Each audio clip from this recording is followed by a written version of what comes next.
Hello மக்களே, நம்ம என்ன வீடியோவில் எதை பற்றி பார்ப்போம்னா, டாப் குரூப் கூட ஃபஸ்ட்டு ப்ரோமோ தான் ரிலீஸ் ஆயிருக்கு. அதை பற்றி நம்ம பார்க்க போகிறோம். ஆல்ரெடி நான் குக் வித் கோமாளியோட ஃபஸ்ட்டு ப்ரோமோ எப்படி இருந்துச்சு, அதுக்கு இதுக்கு ஒரு இணைப்பு இருக்குங்கிறத நான் ஆல்ரெடி சொல்லியிருந்தேன்.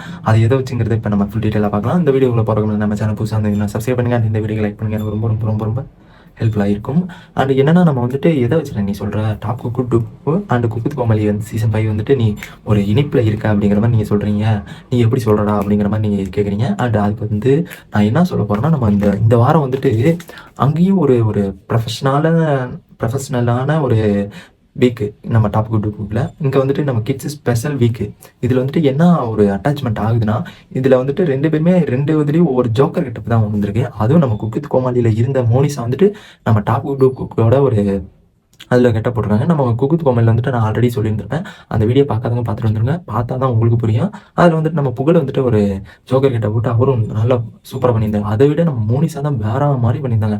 அந்த மௌனிங் மூமெண்ட்டாக இருக்கட்டும், செம்ம. மோனிஷா மௌனிங் மூமெண்ட்னாவே வேற லெவலு.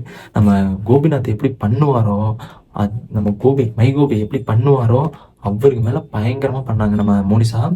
அண்ட் அதை பற்றி நம்ம இப்போ ஃபுல் டீட்டெயிலாக பார்க்கணும். இப்போ ஃபஸ்ட்டு ப்ரோமோ வந்துட்டு நம்ம வந்துட்டு செஃப் ஐசு அவங்க வந்துட்டு என்ன பண்ணுறாங்கன்னா, நம்ம ஒரு பேரிங் நடக்குது. அந்த பேரிங் என்னன்னா, ஒரு சர்க்கிள் மாதிரி இருக்கும். அது ரிங்கு ஆல்ரெடி போன வீக் இருந்த மாதிரி தான். அந்த ரிங்கை சுற்றி விட்டோம்னா அந்த பாலி இதில் போய் நிற்கிதோ அங்கங்கே ஒரு ஃபோட்டோ, ஒவ்வொரு கேரக்டர் ஃபோட்டோ, ப்ரொஃபஷனலான ஒரு இருக்க ஆளுங்களாம், ப்ரொஃபஷனலான ஒரு ஆக்டரு, ஜோக்கராக இருக்கட்டும், நம்ம இளையராஜா, அந்த மாதிரி ஒரு ப்ரொஃபஷனலான அவங்க அந்த மாதிரி ஆளுங்களாம் அந்த ஃபோட்டோலாம் வச்சுருப்பாங்க. அவங்களுக்கு அந்த கெட்டப் போட்டு உள்ளே இருப்பாங்க நம்ம டூப்புக்குஸ்லாம். அண்ட் அதில் வந்துட்டு என்ன நடக்கும்னா, நம்ம சுற்றி விடுவாங்க நம்ம ஐஷு. அவங்களுக்கு வந்தது யாருன்னா, நம்ம செஃப் தீபா அப்படிங்கிற மாதிரி ஒரு டைட்டில் கொடுத்து செஃப் வந்திருக்காங்க அப்படிங்கிற மாதிரி நம்ம தீபாவுக்கு செஃப் கிட்ட கொடுத்து இவங்களுக்கு பேரிங் நடக்கும். நெக்ஸ்ட் வந்து மோனிஷா வந்துட்டு ஜோக்கர் கிட்ட போட்டிருப்பாங்க. ஜோக்கர் கிட்ட நான் ஆல்ரெடி சொல்லி இந்த மாதிரி ஜோக்கர் கிட்ட போட்டு அவங்களுக்கு வந்து பேரிங் வந்துட்டு நம்ம தீனா அவங்க 2 பேருமே பேரிங் ஆவாங்க. இதுக்கப்புறம் தான் நல்ல ட்விஸ்டே இருக்குது. ஏன்னா அந்த நம்ம ஒரு மோனிஷா வந்ததுக்கப்புறம் அந்த உள்ளேருந்து வெளியே வந்ததுக்கப்புறம் அவங்க பண்ணுற ஒரு ஆக்டிங்காக இருக்கட்டும், அந்த ஒரு மௌனிங் மூமெண்ட்டாக இருக்கட்டும், அந்த ஜோக்கர் கெட்டப்புக்கான ஃபுல் டீட்டெயில் 10 பொருத்தம் பக்காவாக இருந்த மாதிரி அவங்கள விட ஜோக்கர் கெட்டப்பை விட இவங்க பயங்கரமாக பண்ணியிருந்தாங்க. அதில் வந்துட்டு நம்ம அந்த ஒரு பண்ணுறதை பார்த்து நம்ம சுஜாதா இருக்கட்டும், அவங்க அழுவுன்னு அழுகுறாங்க. நான் இந்த மாதிரி நான் பார்த்ததே இல்லை, அவளை நான் திட்டிருக்கேன், இதை செய்டி அதை செய்டின்னு சொல்லியிருக்கேன், ஆனால் அப்படி பண்ணி நான் பார்த்ததே கிடையாது அப்படிங்கிற மாதிரி நம்ம சுஜாதா வந்து சொல்லியிருப்பாங்க. அதை பார்க்கும்போது நம்மளுக்கே ஒரு என்னடா இப்படி பண்ணுறாங்களே, செம்மையாக பண்ணியிருந்தாங்க. மோனிஷா சூப்பராக பண்ணியிருந்தாங்க. அந்த மாதிரி இருக்குதே, நம்மளுக்கே ஒரு கண்ணீர் வர அளவுக்கு நம்ம மோனிஷா பண்ணியிருந்தாங்க. வேற மாதிரி பண்ணியிருந்தாங்க.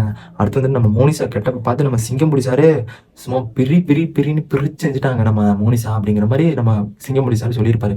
நானும் இந்த அளவுக்கு நான் எங்கேயுமே ஜோக்கர் கிட்ட போட்டு எங்கிட்டுமே நான் இந்த மாதிரி பார்த்ததே கிடையாது. ஜோக்கரையே மிஞ்சினாப்புல நம்ம மோனிஷா போட்டு சூப்பராக பண்ணிட்டாங்க அப்படிங்கிற மாதிரி நம்ம சொல்லியிருப்பாங்க. லாஸ்ட்டில் வந்துட்டு நம்ம மோனிஷா இவங்க 2 பேருமே ஒரு பாசிட்டிவான எனர்ஜி சொல்லவும், நம்ம எல்லாருமே அதுக்கு தகுந்த மாதிரி எனர்ஜி நல்லதாக சொல்லவும், அண்ட் இவங்க என்ன பண்ணிட்டாங்க, நம்ம மோனிஷா அழுவ ஆரம்பிச்சிட்டாங்க. என்ன அவ்வளோ நாளாக நான் லாஸ்ட்டு அன்பு மட்டும் வாங்கிட்டு அழுதுகிட்டு இருக்கேன். இப்போ நான் பல திட்டு வாங்கியிருக்கேன், ஏதோ பண்ணியிருக்கேன், அது வாங்கியிருக்கேன், இது வாங்கியிருக்கேன். நான் அதுக்கெல்லாம் அழுததே கிடையாது. எனக்கு அன்புனால எனக்கு ஒரு அழுகையாக வருது, என்னால் அடக்க முடியல, கண்ணீர் அடக்க முடியல அப்படிங்கிற மாதிரி நம்ம மோனிஷாவும் அழுவ ஆரம்பிச்சிருவாங்க. இந்த சென்டிமெண்ட் சீனே வேற மாதிரி இருந்துச்சுங்க. சூப்பராக இருந்துச்சு. நம்ம மோனிஷா தான் இந்த வீக்கோட ஹைலைட்டு. என்னை பொறுத்த வரைக்கும் வீக்கோட ஹைலைட்டு நம்ம மோனிஷா தான். ஏன்னா அந்த மாதிரி ஜோக்கர் கிட்ட போட்டு அவங்களுக்கு சூட்டப்பான ஒரு ஜோக்கர் கிட்ட கொடுத்தாங்க பாருங்க, அவங்களுக்கு வேற லெவலு. ஏன்னா அந்த மாதிரி ஒரு கெட்டப் கொடுத்து அவங்களுக்கு ஒரு எப்படி சொல்கிறது, அந்த ஒரு ஆக்டிங்காக இருக்கட்டும் வேற மாதிரி இருந்துச்சு. நானே எங்கேயுமே இந்த மாதிரி ஜோக்கர் கெட்டப் போட்டு பார்த்ததில்ல. நீங்கள் பார்த்துருந்தா கமெண்ட் பாக்ஸில் கமெண்ட் பண்ணுங்கள். அண்ட் நெக்ஸ்ட் வீடியோ வந்துட்டு நம்ம ஒவ்வொரு ப்ரோமோ பார்க்கலாம் டாப் குக் கூட. அண்ட் நெக்ஸ்ட்டு நம்ம குக் வித் கோமாளி ப்ரோமோ 2 வரும். வெயிட் பண்ணி பாருங்கள். சில் பாய்.